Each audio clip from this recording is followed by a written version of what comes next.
आता हूं, बात है 1983 की, वनडे मैच। क्लाइव लॉयड जो वेस्ट इंडीज की टीम के कैप्टन थे, देखिए ये 1983 में इंडिया और वेस्ट इंडीज का मैच, और पूरी दुनिया को पता था कि वेस्ट इंडीज इंडिया को हरा देगा, क्योंकि क्लाइव लॉयड जिसने 2 दशक तक राज किया था वर्ल्ड क्रिकेट के ऊपर, उसकी एक ही फिलॉसफी हुआ करती थी, 5 गेंदबाज, 5 बल्लेबाज और 1 विकेट कीपर, नो ऑलराउंडर। बल्लेबाज को बॉल फेंकनी नहीं आती थी और बॉलर को बल्ला पकड़ना नहीं आता था।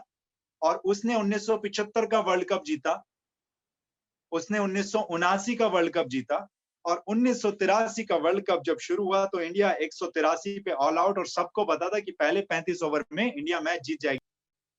होता क्या है, वेस्ट इंडीज के धुरंधर बल्लेबाज आते हैं और 13 गेंदों में 8 चौके मारते हैं। 13 गेंदों में 8 चौके मारता है विवियन रिचर्ड, रॉजर बिन्नी को भी मारता है, कपिल देव को भी मारता है। और कपिल देव 30 फीट उल्टा दौड़ते हुए विपिन रिचर्ड का कैच पकड़ लेते हैं, और उन्होंने कैच नहीं पकड़ा था, मैच पकड़ा था, और इंडिया वो मैच 41 रन से जीत जाती है। कहानी यहां पर शुरू होती है, कहानी का स्टार्ट है ये। आपको लगा कहानी खत्म हो गई, कहानी खत्म नहीं हुई। कहानी यहाँ पे शुरू ये होती है कि वेस्ट इंडीज को ऐसा लगा कि शेर के खूंखार जो जानवर होता है, जंगल का राजा बब्बर शेर, उसको बंदर नीचे उतरा, थप्पड़ मारा और पेड़ पे जाके बैठ गए।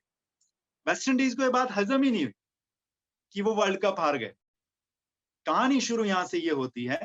आज के टॉपिक का जो रेलेवेंस है वो ये है कि वेस्ट इंडीज टीम भारतीय क्रिकेट एसोसिएशन बीसीसीआई से कहती है कि हमें इंडिया आके मैच खेलना है, वनडे और टेस्ट सीरीज, और बीसीसीआई इस बात को अग्री कर लेती है। उसके बाद वेस्ट इंडीज टीम आती है इंडिया। मेलकम मार्शल, जिसका ये कहना था कि मुझे पिच के ऊपर खून ज्यादा पसंद है, 90 की स्पीड से बॉल डालता था वो उस जमाने में, और बॉलर को दिखता नहीं था क्योंकि अंपायर के पीछे से आता था। Guess what happened, West Indies की जो 6 वनडे मैचों की सीरीज थी, वेस्ट इंडीज ने 6-0 से जीत ली। कहानी यहां भी खत्म नहीं हुई। पूरे इंडियन मीडिया में ये आ गया कि इंडिया वर्ल्ड कप वाकई में तुक्के से जीत गया, क्योंकि उन्होंने क्या मारा, इंडिया को 150 रन से मैच हराया उन्होंने इंडिया को। कहानी यहाँ पे भी खत्म नहीं हुई। अभी 6 टेस्ट मैच भी बचे थे, और पहला टेस्ट मैच वेस्ट इंडीज ने इंडिया को 3.5 दिन में हरा दिया, एक पूरी इनिंग और 250 रन से। कहानी यहां भी खत्म नहीं हुई। असली जो सत्व है कहानी का यहां पे आता है। दूसरे मैच से पहले जो इंडिया का दिल्ली में होना था, फिरोज शाह कोटला में टेस्ट मैच, उससे पहले इंडियन क्रिकेट टीम के जो सलामी बल्लेबाज थे, उनकी और कपिल देव की काउंसलिंग कराई गई।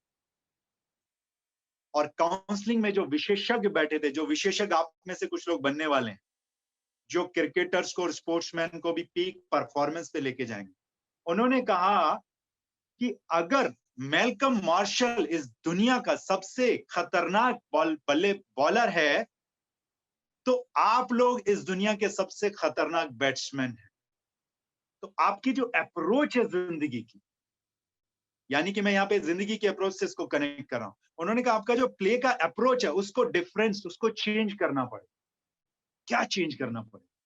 तो उन्होंने कहा आपको डिफेंस की जगह अटैक करना होगा। दूसरा जो मैच था फिरोज शाह कोटला में, सटोरियो ने सट्टा लगाया कि 3 दिन में मैच खत्म हो जाएगा।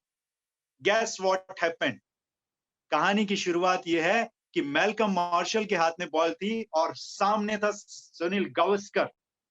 पहले ओवर में, मेलकम मार्शल के पहले ओवर में उसने 4 चौके लगाए, और लंच से पहले सुनील गावस्कर ने आज तक की अपनी जिंदगी की सबसे तेज सेंचुरी लगाई।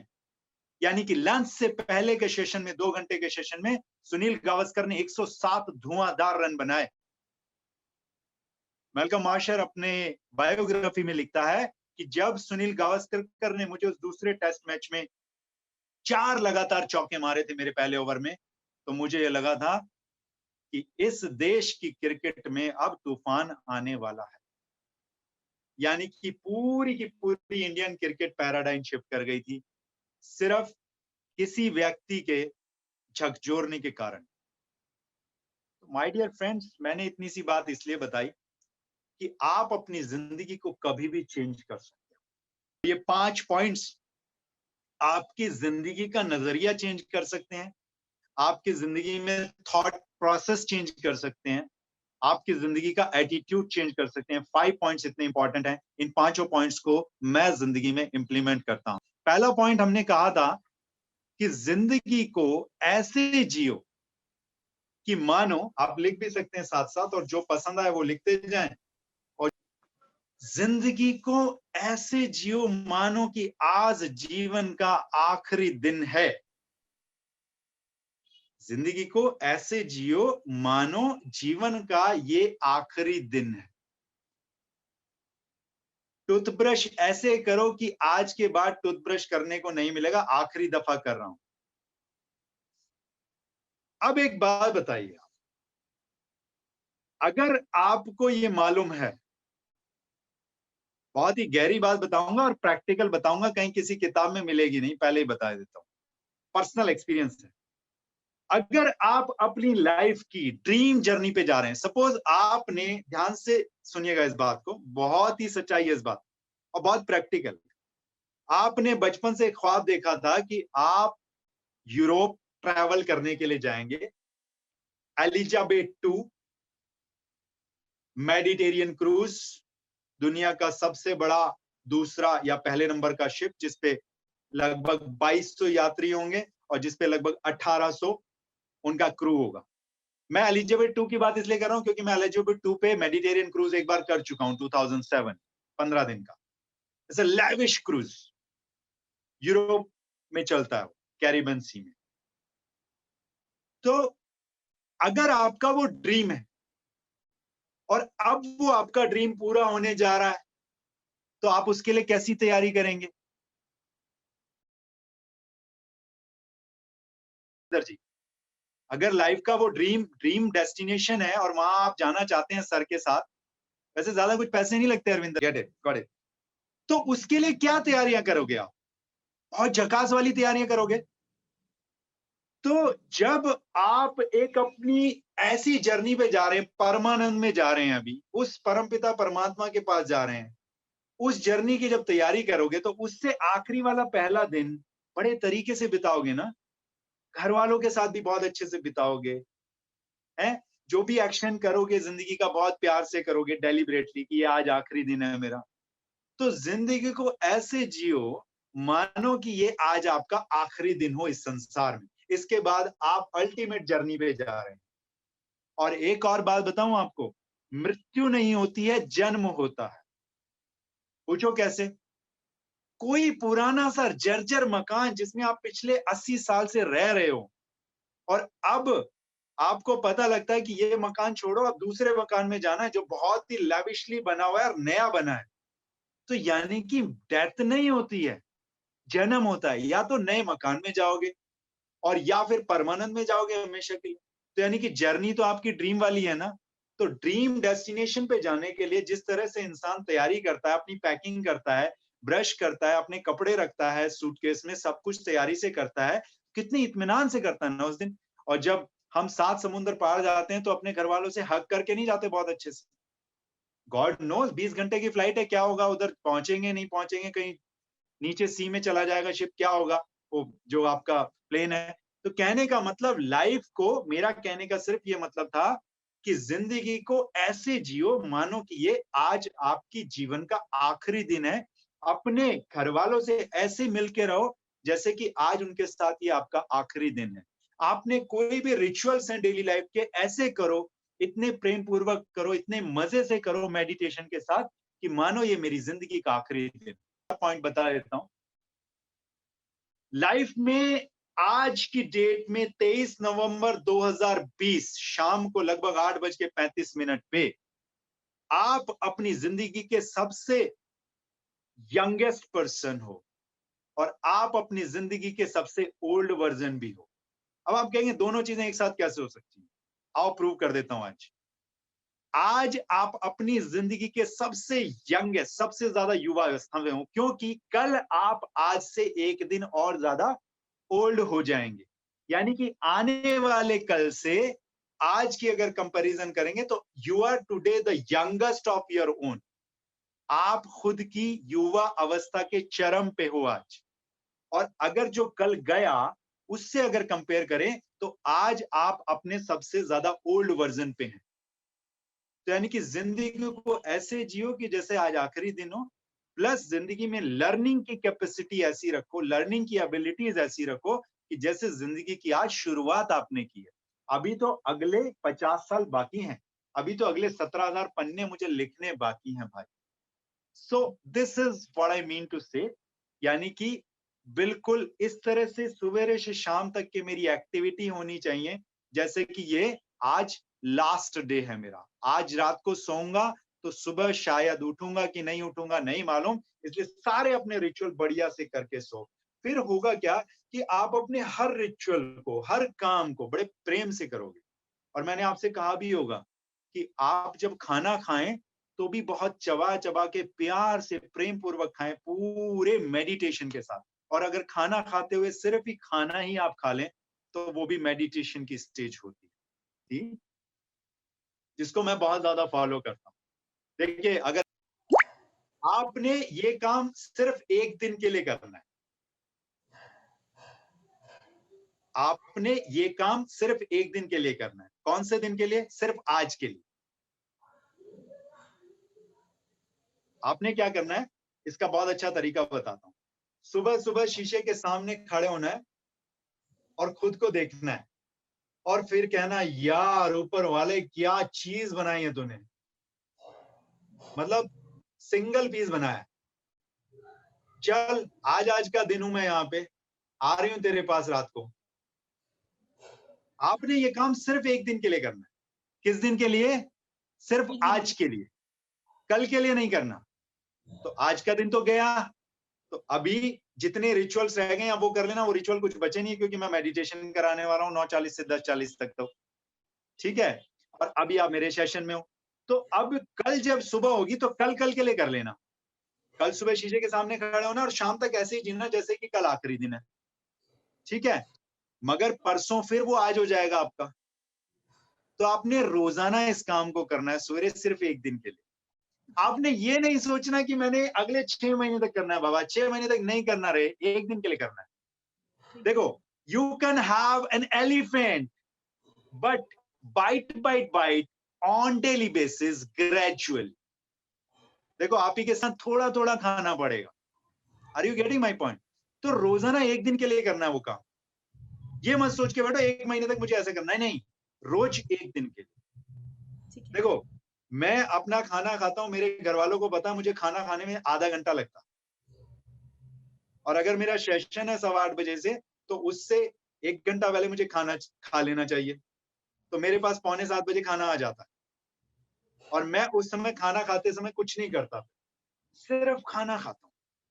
वाओ मैन, क्या फीलिंग आती है उस टाइम पे। आधा घंटा वो फीलिंग ही अमेजिंग होती है। दिन में 2 बार, तो 1 घंटा दे सकता हूं मैं। मैंने खाना ऐसे खाना है जैसे मैं आज आखिरी बार खा रहा हूं इसको, पूरा टेस्ट लेके बढ़िया से। बट इसका मतलब ये नहीं है कि मैं अभी जाने वाला हूं। अभी मैं अगले 67 साल आप लोगों के समक्ष ऐसे ही आपकी छातियों पे मूंग दलने वाला हूं। आई मीन टू से, हम लोग ऐसे ही बात करने वाले हैं। Getting my point? कल को आप भी करोगे, 6 महीने के बाद आप भी ट्रेनर्स को सिखा रहे होंगे ना चीजें, ठीक है। सवेरे से मेरा तीसरा सेशन है ये, बाय द वे। आपसे पहले 2-2 घंटे के 2 सेशन हो चुके हैं, तो कुछ कुछ लोगों के साथ। कहने का मतलब, आपने सिर्फ एक दिन के लिए ये कार्य करना, ठीक है। ये नहीं सोच के चलना कि 1 महीना करना। Anybody else? Otherwise second point पे जाते हैं, ठीक है। सेकंड पॉइंट बड़ा ही मेरा दिल के करीब है और उसके लिए जब काउंसलिंग में लोग आते हैं तो मैं उनसे बताता भी हूं कि ये काम करें। तो वो लोग कहते हैं कि यार ये काम करना बड़ा मुश्किल है, और मुझे लगता है सबसे इजी चीज वही है। कई बार मैं फोन पे किसी से बात कर रहा होता हूँ, कर रहा होता हूँ, और कई बार टीम के साथ भी ऐसे होता है। फिर मैं कहता हूँ टीम से, अच्छा कुछ और, कुछ और, तो वो समझ जाते हैं कि अब ये कहना चाहता है भाई साहब फोन रख दीजिए, मैं बोलने की स्थिति में नहीं हूँ। दूसरा काम मैंने बोला था कि देखिए, अब मुझसे नहीं आप एक्सपेक्ट कर सकते, खास तौर से उस समय जिस समय मैं आप लोगों से एक साथ 50 लोगों से बात कर रहा हूं, कि मैं अपनी बात को आधे में कह पाऊं, वो पॉसिबल नहीं। बट जब आप नॉर्मली किसी से बात करें तो रिलीजियस प्रैक्टिस फॉलो करें। इससे क्या होगा, इससे फायदा बताता हूं क्या होगा। इससे पहली चीज तो फायदा ये होगा कि आप अननेसेसरी अपना स्टेट खराब नहीं करोगे किसी से बात करते हो। इसका फायदा ये होगा कि आपकी जो वोकैबुलरी, आपके जो शब्दकोश अंदर पड़ी है अच्छे शब्दों की, वो निकल के बाहर आएगी। इससे होगा क्या कि आप एक ओजस्वी वक्ता बनेंगे। ओजस्वी वक्ता का मतलब होता है जिस वक्ता की वॉइस में ऑरा नजर आने लगे सुनते हुए। जब किसी व्यक्ति से आप मिलते हैं सामने रूबरू, तो उसका ऑरा आपको फील हो जाता है। कुछ लोगों का ऑरा उनके शरीर के आसपास होता है, मगर कुछ लोगों का ऑरा 1-1.5 फीट तक जाता है। वो महान व्यक्ति होते हैं। तो अगर आपको फील भी हो जाता है, ऑरा फील होता है ना आप लोगों को जब आप किसी से बात करते हैं ना, कि यार इस आदमी में तो अलग ही वाइब्रेशंस थी, यार कुछ डिफरेंट था। इसी प्रकार जब आप किसी से बात करते हैं तो आपको उसका, उसकी वॉइस में ओज नजर आता है, फील होता है। उसको बोलते हैं ओजस्वी वक्ता। तो आप ओजस्वी वक्ता बन पाएंगे। उसके लिए आपको क्या करना है, किसी भी बात को कहने के लिए, ये मैंने आजमाया हुआ है, 2 तरह से काम करें। जब भी कोई आपसे बात करता है, ये एक जनरल पीपल स्किल की बात भी है, इसमें 2 चीजें एक साथ सॉल्व होंगी। जब भी कोई आपसे बात करे तो आप उसको कानों के साथ साथ आंखों से भी सुने। पहला बड़ा इंपॉर्टेंट रूल किसी को सुनने का। और अगर आप एक बहुत अच्छा वक्ता बनना चाहते हैं, सेल्स के फील्ड में है, नेटवर्क मार्केटिंग के फील्ड में है, ट्रेनिंग के फील्ड में है, हीलिंग के फील्ड में है, या आप सिर्फ अच्छे रिलेशनशिप बनाना चाहते हैं अपने लोगों से, तो आप अगर एक अच्छा वक्ता बनना चाहते हैं तो उसके लिए आपको एक अच्छा लिसनर होना चाहिए। और अच्छा लिसनर कौन होता है, जो आप जब सुनते हैं किसी को, तो सुनने के साथ साथ आपको आई कांटेक्ट भी रखना होता है उनके साथ, और आंखों से सुनना होता है। और आंखों से सुनने के साथ साथ जब उसने कोई चीज बोली तो थोड़ा पॉज लेना होता है। उन्होंने बोला, इमीडिएट बोलना शुरू नहीं करना होता। तो आपने हल्का सा पॉज लेना होता है और उसके बाद आपने बात शुरू करनी होती है। और जो हमने बात कहनी है उसके लिए हमने आधे शब्द यूज करने होते हैं, 50%। यानी कि अगर हमने कोई बात अपनी कम्युनिकेट करनी है, वन ऑन वन रिलेशन है, eyeball to eyeball, belly to belly, हम बैठे हैं 2 लोग आमने सामने, तो कम शब्दों में बात कहनी होती है, आधे शब्दों में। और लाइव है ना, आधे भी नहीं बोलते, शायद वो 30% ही बोलते हैं। ठीक है, तो कहने का मतलब आपने 50%, ओनली 50%, 50% अगर आप बातों में अपनी कम्युनिकेशन कंप्लीट कर दें तो बहुत वाजिब होता है। अब इसकी प्रैक्टिस कैसे होगी, आधे शब्दों में कैसे बात करेंगे, उसकी प्रैक्टिस होगी मौन रहने से। अब आप कहोगे मौन कैसे रहेंगे भाई।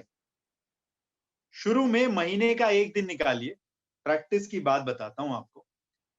और आप अगर चाहें तो 1 दिन का पूरा मौन रख सकते हैं।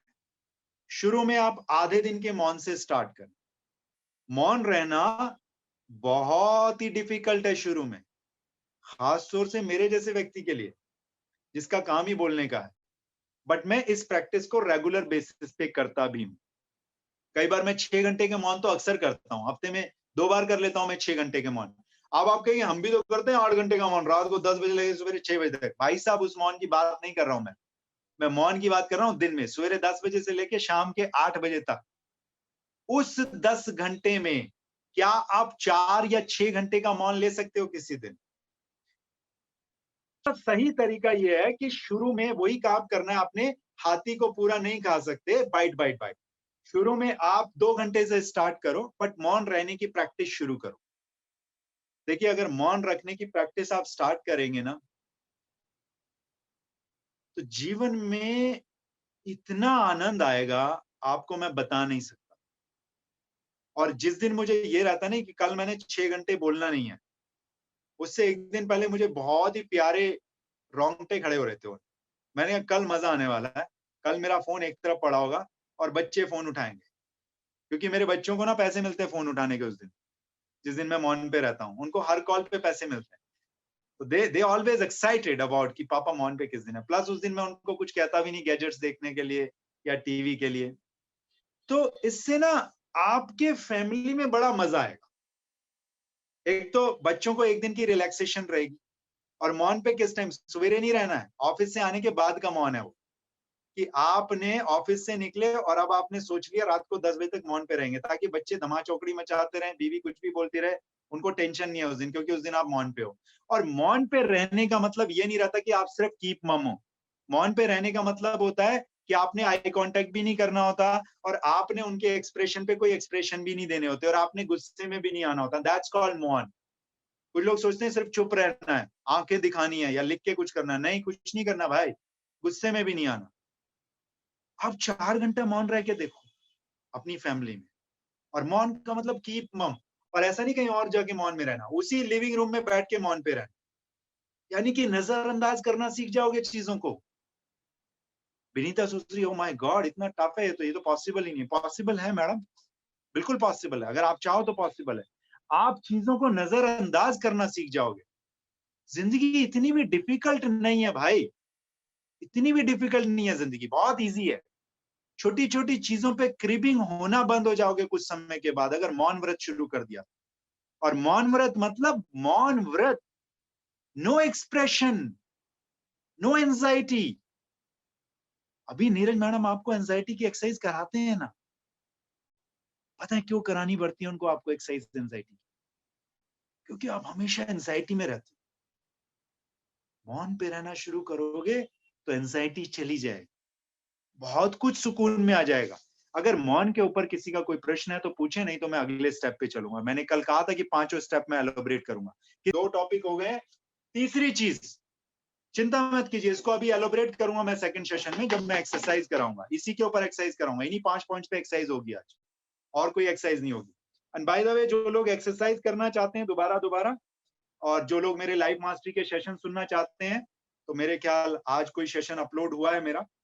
तीसरा पॉइंट था कि एक अच्छा इंसान बनने के लिए आपने 3 पॉइंट सेल्फ स्टडी करने हैं।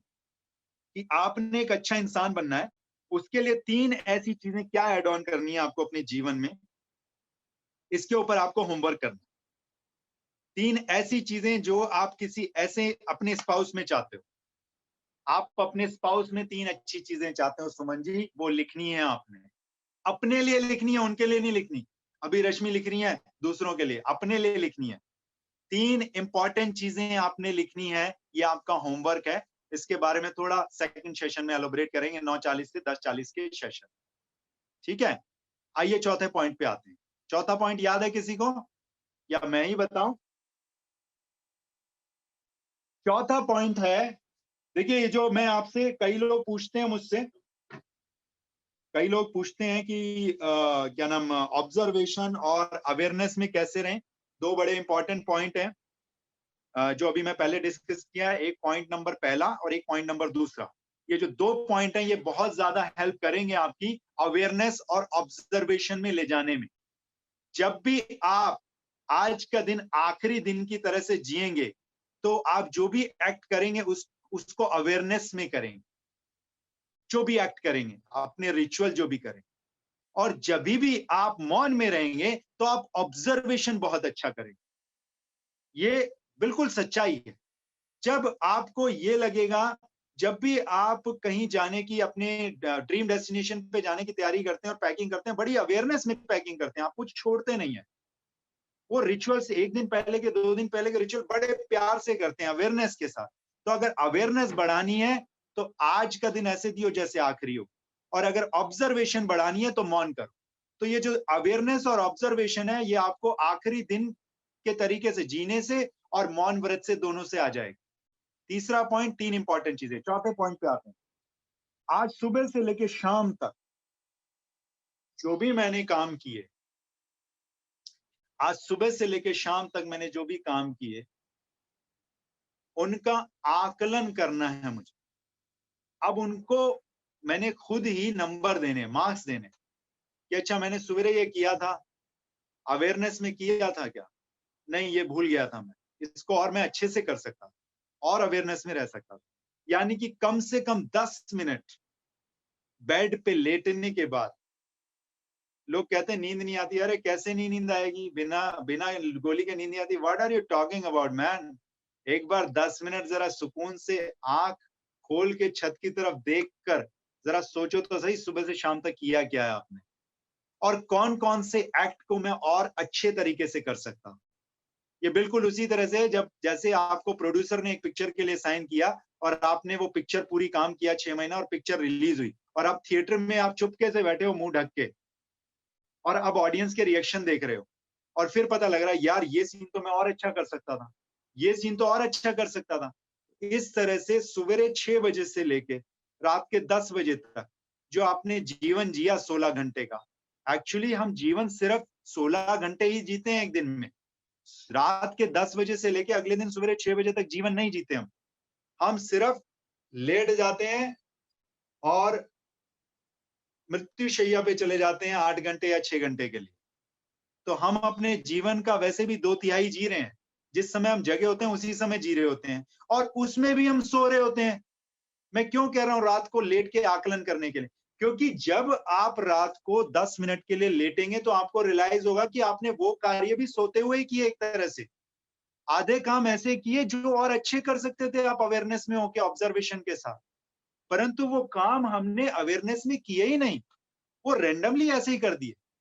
और तो और मैं आपको अपने ज़हन की बात बताऊँ तो जब मैं गाड़ी चलाता हूँ, तो मैं ये नहीं चाहता कि मुझे कोई फ़ोन करे। मैं गाड़ी चलाता हूँ और खन्ना साहब के गाने लगाता हूँ। Rajesh Khanna all time favourite. उनकी एक सीडीयाँ मेरी गाड़ी में चलती रहती है, वही 40 गाने हैं जो किशोर दा ने गाए उनके लिए। और मैं फुल ऑन अपनी गाड़ी स्पीड पे नहीं चलाता कभी। मैं 5वें गियर में 55-60 की स्पीड पे गाड़ी चलाता हूँ और पूरी अवेयरनेस में एन्जॉय करके गाड़ी चलाता हूँ। अगर मैं गाड़ी चला रहा हूँ तो मैं गाड़ी भी ऐसे चलाता हूँ कि मज़ा आ जाता है। और मैं अपनी जो भी गाड़ी चलाता हूँ वही क्या नाम मारुति की रेट्स, उसको मर्सिडीज से कम सोच के नहीं चलाता। मैं बड़े इत्मीनान से चलाता हूँ। तो आप जो भी करो उसको पूरी अवेयरनेस के साथ करो तो बहुत मज़ा आएगा। मुझे फ़ील ही नहीं होता कि मेरे सामने रिक्शा वाला और मैं हॉर्न क्यों बजाऊँ? जब रेड लाइट हट जाएगी या ट्रैफिक जाम हट जाएगा, ये भी हट जाएगा, तब तक मैं गाने सुन ही रहा हूँ ना, क्या फ़र्क पड़ रहा है? टाइम तो उतना ही लगेगा, जितना लगेगा। तो कहने का मतलब रात को जो 10 मिनट हैं सोने से पहले के, वो आप सुबह से लेके शाम तक पे अगर लगाओगे, तो अगले दिन के रिचुअल आज के रिचुअल से अच्छे होंगे। अगले दिन जब दाँत साफ करोगे तो ज़्यादा अच्छे से करो। अगले दिन जब आप ऑफिस जाओगे तो ज़्यादा अच्छे से जाओगे, बड़ी खुशी से जाओगे और खुशियाँ यहीं से आती हैं। छोटी-छोटी चीज़ों से ही खुशियाँ मिलती हैं, बड़ी चीज़ों की खुशियों के चक्कर में हम रह ही जाते हैं, वो नहीं होती कभी। तो ये आपकी ये अगेन अच्छा इसके 10 मिनट के बाद अगले 10 मिनट के लिए आपने क्या करना है, अगले 10 मिनट अगर आप लोग कर सकते हो, तो अपने जो आउटकम है उसको मैनिफेस्ट करो। आप में से कुछ लोग ट्रेनिंग इंडस्ट्री में शायद जाना चाहते हो, आप में से कुछ लोग शायद अपने प्रोफेशन में बढ़ना चाहते हो, आप में से कुछ लोग शायद एंटरप्रेन्योर बनना चाहते हो, कुछ लोग शायद नेटवर्क मार्केटिंग में आगे बढ़ना चाहते हो। तो अपनी अपनी इंडस्ट्री के जो लेजेंड्स हैं, उनको विजुअलाइज़ करना शुरू करो और वो मैनिफेस्टेशन करो आखिरी के 10 मिनट। और अगर डेली ये काम करेंगे, तो ये काम कितनी बार करना है? सिर्फ 1 बार करना है। 1 दिन में 1 बार करना है, रोज़ाना करना है, सिर्फ आज करना है, कल नहीं करना। तो आज ये काम तो आप कर ही सकते हो। बाकी इसकी एक बहुत प्यारी एनीबॉडी? ओके, सबको समझ आ गया। 5वां बड़ा इंपॉर्टेंट चीज़, आपने अपनी ज़िंदगी से एक लिमिटेशन को हटाना है। 1 महीने में 1 लिमिटेशन को हटाना। Once in a month decision लेना है। उसके ऊपर 1 महीना काम करना है आप। You need to work 30 days on a single point. अब अगर 30 दिन तक किसी एक पॉइंट पे काम किया जाए, तो आपको क्या लगता है वो चीज़ ठीक होगी थोड़ी-सी या नहीं होगी? 2 चीज़ें हैं। लिमिटेशन को ब्रेक करना है, यानी कि फ्लेक्सिबिलिटी बढ़ानी है। और वीकनेस को ओवरकम करना है, और ये महीने में एक बार करना है। महीने की एक डेट कौन से चूज कर सकते हो आप? आपकी डेट ऑफ बर्थ पकड़ लीजिए, आपकी अपनी डेट ऑफ बर्थ पकड़ लीजिए। आपने जिस दिन इस दुनिया में धमाका किया आकर, उस धमाके वाली डेट को पकड़ लीजिए, ठीक है? और एक मुहावरा याद रखिए, कड़त कड़त अभ्यास के जड़मती हो सुजान, रसरी आवत जात तो सिर पर परत निशान। यानी कि अगर रस्सी भी चाहे तो वो जब वहां पे खींची जाती है तो पत्थर पे भी निशान डाल देती है।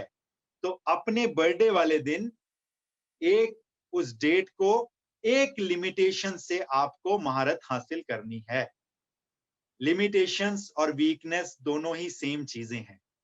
पहली चीज लिमिटेशन क्यों बोल रहा हूं, इसमें 3 चीजें आप लिख सकते हैं। लिमिटेशन ब्रेक करनी है, वीकनेस को ओवरकम करना है, और रिजिडिटी छोड़ देनी है। फ्लेक्सिबल बनना है भाई। एक फ्लेक्सिबिलिटी तो ये रहनी चाहिए मेरी जिंदगी में। लिख लीजिए, ये पॉइंट जहन में आ गया तो बता देता हूं। मैं बहुत ही मैं बहुत ही एडमेंट किस्म का इंसान था पहले, एडमेंसी बहुत थी मेरे अंदर। अच्छा तूने मेरे से बात नहीं करी, अब देख मैं तो तेरा पेज ही फाड़ के फेंक दूंगा, मेरी किताब से तेरे नाम का पन्ना आज के बाद फट जाएगा। ये डायलॉग आप लोगों ने मारा होगा कई बार, कि आज के बाद अपनी किताब से तेरे नाम का पन्ना ही फाड़ के फेंक देता हूं। भाई हो कहते हैं, हाँ मुझे भी कभी कभी संडे को करना पड़ता है, पराठे बना के देने पड़ते हैं मुझे भी। वाह, पूनम जी कहे कि झूठ बोल रहे हो, सारा काम मुझसे कराते हो। कहने का मतलब हम वो आटा है, यानी कि हर एक के इंसान के अंदर वही तो एनर्जी है, वही सूक्ष्म शरीर तो है। तो आज की डेट में ये रिजिडिटी हटाओ, जो अभी मेरे जहन में आगे मैं बता देता हूं, कि कभी भी किसी भी रिलेशनशिप में कन्वर्सेशन हमेशा ओपन एंडेड छोड़ो। क्लोज एंडेड कन्वर्सेशन कभी नहीं छोड़नी चाहिए किसी रिलेशन में। मैंने अपने जीवन में कोई रिश्ता खराब नहीं किया आज तक, 44 साल की उम्र। वो उन लोगों की गलती है कि अगर वो मुंह बनाए बैठे हैं। मैंने हमेशा ओपन एंडेड रिलेशन छोड़ा अपना, और मेरे को ध्यान नहीं आता, शायद या एक या दो लोग ऐसे हैं मेरे जीवन में अभी तक 44 साल की उम्र में, उनके कारण उन्होंने मुझसे बात नहीं की। अदरवाइज मैंने ओपन एंडेड रिलेशन छोड़े उनके साथ। ओपन एंडेड यानी कि किसी भी कन्वर्सेशन को, किसी भी रिश्ते में ये रिजिडिटी हटा लो शुरू से। पहले महीने की ये वाली रिजिडिटी बहुत लोगों की होगी, कि आप कभी भी किसी भी रिश्ते को क्लोज एंडेड मत करो। यानी कि जब वहां से निकलो तो ओपन करके निकलो उस रिश्ते को। ओपन एंडेड रिलेशन छोड़ो हमेशा, क्योंकि पता नहीं आपकी जिंदगी के कौन से पड़ाव पे कौन व्यक्ति कितना ज्यादा आपके काम आ जाए, या जिंदगी के किस पड़ाव पे कोई आपका अपना आपके क्लोज एंडेड रिलेशन की वजह से आपको फोन ही ना कर पाए और उसका जीवन चला जाए, या उसके परिवार में से किसी का जीवन चला जाए आपकी थोड़ी सी हेल्प के बिना। Think about that. तो ये रिजिडिटी छोड़ी जा सकती है। तो महीने में एक काम क्या करना है हमने रेगुलर बेसिस पे। 5 पॉइंट है, पांचों दोबारा समड अप करूंगा। इसका पर्पस था आज का, इसका टॉपिक का कोई नाम नहीं है, बट अगर अपनी जिंदगी को सिंप्लीफाई करना है तो कल के वेबिनार में मैंने 5 पॉइंट बोल दिए, और कल बोल भी दिया कि आज एलोबरेट करूंगा, तो मैंने कहा कर ही देता हूं। तो ये जो एक महीने में एक दिन डेट ऑफ बर्थ के दिन करना है, या तो कोई लिमिटेशन हटानी है, या किसी वीकनेस पे काम करना है, या कोई रेजिडिटी छोड़नी है। कौन सी से शुरू करोगे बता मैंने आपको दिया। अगर आप लोग क्लोज एंडेड रिलेशन कर लेते हो अपने, तो उसको ओपन एंडेड कर लो। और अगर कुछ रिलेशन क्लोज पड़े हुए हैं, गांठें बंधी हुई हैं, तो उनको कल सवेरे एक बार कॉल करके उसको ओपन करने की कोशिश करना, चाहे वो रिलेशन कोई भी हो। इससे परमपिता परमात्मा बहुत खुश हो, बहुत मजे से खुश होंगे। और अगर वो खुश होंगे तो अल्टीमेटली उनकी डायरी में आपका नाम, उनकी उस छोटी सी डायरी में आपका नाम सबसे ऊपर लिखा होगा। आज आपने छोटी सी स्टोरी शायद मेरी सुनी, क्योंकि छोटे छोटे वीडियोस आने शुरू हो गए हैं, तो वो हम कई बार चला देते हैं। तो वाकई में उसकी एक छोटी सी डायरी में आपका नाम लिखा होगा, क्योंकि वो भी ये चाहता है। आपको कई बार ऐसा नहीं लगता कि अगर एक परिवार में 4 बच्चे हैं सपोज, तो माँ बाप चारों को बहुत प्रेम करते हैं। कितने लोगों को लगता है कि प्रेम करते हैं चारों ही बच्चों को? करते हैं। और अगर एक बच्चा दूसरे बच्चे को हर्ट करता है तो माँ बाप को दूसरे पे, बड़े पे गुस्सा आता है कि नहीं आता है? यस और नो? उसी प्रकार अगर एक इंसान दूसरे इंसान को सताता है या एक लिविंग थिंग दूसरी लिविंग थिंग को नुकसान पहुंचाती है, तो वो जो परम पिता परमात्मा है, जो सबके अंदर है, उसको बुरा लगता है। और यहीं से हम अपना थॉट प्रोसेस बनाते हैं। क्योंकि जब हम किसी को सताते हैं तो जाने अनजाने हमारे अंदर गिल्ट के भाव आते हैं और हमारे थॉट प्रोसेस में गिल्ट जाती है, विच इज बैड। गिल्ट देना भी बैड है किसी को और गिल्ट में रहना भी बैड। दोनों में ही आपका ही थॉट प्रोसेस खराब हो रहा है, आपके ही न्यूरॉन्स खराब हो रहे हैं, आप ही के बॉडी के सेल्स को अच्छे और बुरे सिग्नल्स जा रहे हैं। That is totally up to you कि आप किस तरह से लेते हैं। का मतलब ये 5 पॉइंट आज का समड अप था। इन पांचों में से किसी को कुछ जानना हो तो जान सकते हैं, अदरवाइज मैं एक बार दोबारा से समड अप कर देता हूं। पहला पॉइंट, आज का दिन ऐसे जीना है जैसे कि आखिरी जीवन है। इसका मतलब ये नहीं कि मैं आगे नहीं जीऊंगा, इसका मतलब ये है कि मैंने जो अपने रिचुअल्स हैं बड़े तरीके से करने हैं, अवेयरनेस के साथ। दूसरा पॉइंट, मौन में रहने की प्रैक्टिस करनी है। किसी के साथ कोई कम्युनिकेशन करनी है तो आधे शब्दों में करने की कोशिश करें, बट उससे पहले मौन की प्रैक्टिस करनी पड़ेगी, फिर आप आधे शब्दों में करेंगे। मैं इस तरह से तो बहुत बोलता हूँ, बट जब मैं आपसे पर्सनली मिलूंगा ना, उस समय देखिएगा मैं कितना बोलता हूँ। मैं बहुत ही पॉज लेके बोलता हूँ, बहुत आराम से बोलता हूँ, कई बार शांत बैठा रहता हूँ और लोग बोलते जाते हैं, उनको लगता है सो तो नहीं गया। मैं सो नहीं रहा होता, उसकी बातों को ऑब्जर्व कर रहा होता हूँ और ये सोच रहा होता हूँ इसका आंसर क्या देना है। तो वो ऑब्जर्वेशन आपकी बहुत बहुत ही बेहतरीन हो जाएगी जब आप मौन में रहेंगे। तीसरी चीज, 3 इंपॉर्टेंट चीजें आप अपने बारे में लिखें जो एक व्यक्तित्व के धनी की होनी चाहिए, जो आप दूसरे से एक्सपेक्ट करते हैं। प्रिया, ये आपके लिए भी है, इसको ध्यान से नोट करिएगा प्रिया आप, कि दूसरे से क्या आप 3 इंपॉर्टेंट चीजें एक्सपेक्ट करते हैं अपने लिए, वो अपनी पर्सनैलिटी में लाएं। चौथा काम जो आपने करना है वो मैं आपको बता चुका हूं। रात को सोने से पहले आपने आकलन करना है पूरे दिन का और अपनी मैनिफेस्टेशन करनी है रात को। योग निद्रा सब लोग अपने आप कर सकते हो। योग निद्रा आप में से कुछ लोगों ने करी होगी, किसी दिन करा दूंगा या हो सकता है आज ही करा दूं शायद, अगर समय मिल गया तो। योग निद्रा में आप अपने आउटकम का मैनिफेस्टेशन करते हैं, उसको करें। और लास्ट 1 महीने में एक लिमिटेशन को फ्लेक्सिबिलिटी में कन्वर्ट करें, रिजिडिटी को हटाएं, वीकनेस के ऊपर काम करें।